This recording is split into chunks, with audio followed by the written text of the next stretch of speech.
Morning, my brothers and sisters. Welcome to episode number 40 in the Psalms.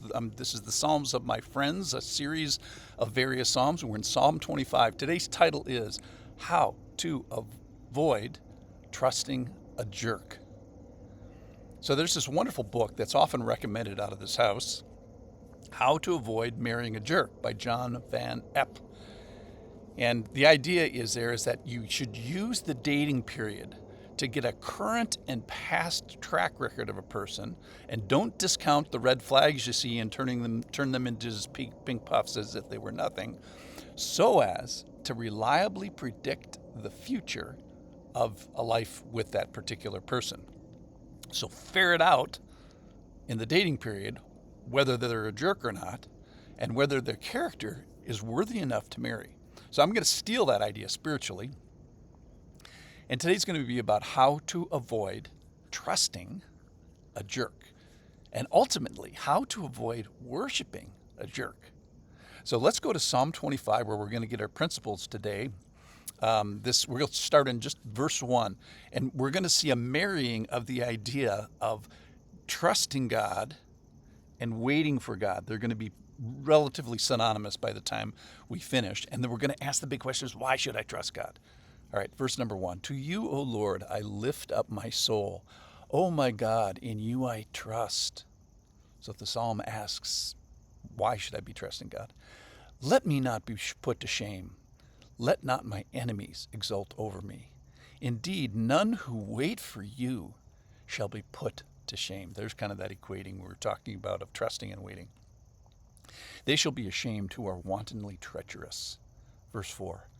Make me know your ways, O Lord. Teach me your paths. Lead me in your truth and teach me. For you are the God of my salvation. For you I wait all the day long. Remember your mercy, O Lord, and your steadfast love, for they have been from old. Remember not the sins of my youth or my transgressions. According to your steadfast love, remember me for the sake of your goodness. So let me start with Hesed. So one of the fun things about Hesed, the Hebrew word for God's steadfast love, it's like this multifaceted gem. I've read books on it. I wrote a Bible study with my wife on the matter. You can order it on Amazon. Maybe I'll put the link in here today. So this aspect of Hesed, so despite all the books, all the looks that I've taken at it, was new to me. And this stanza asks God to remember his mercy in light of his character of Hesed, his faithfulness. So God, please remember to be merciful. Why? Because of your steadfast love. I'm banking on this aspect of you, or asking you humbly about it. So here's this combo thought about waiting. What am I doing in the expanse of time before my faith becomes sight? That's the waiting, spiritual waiting period. Well, two things. Waiting isn't passive. It's trusting in him, and it's entrusting myself to him. So the question you have to ask is he reliable? Is he consistent enough to merit my trust? Just if we step back, is the object, the person in this case, of the entrusting, is he trustworthy enough?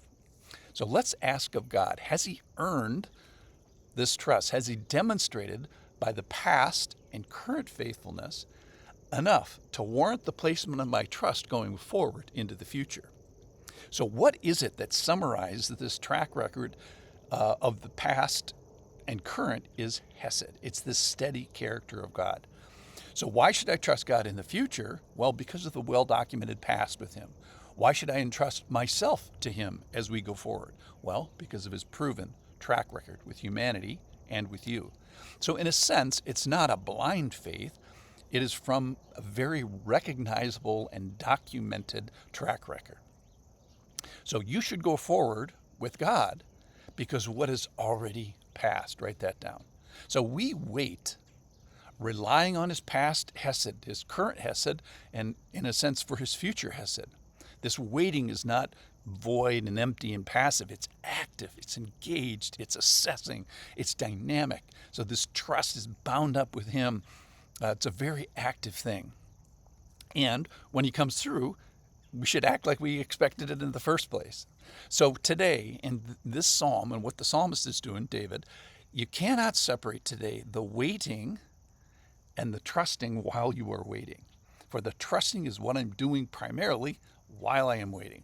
So it's this busy, active, forceful waiting.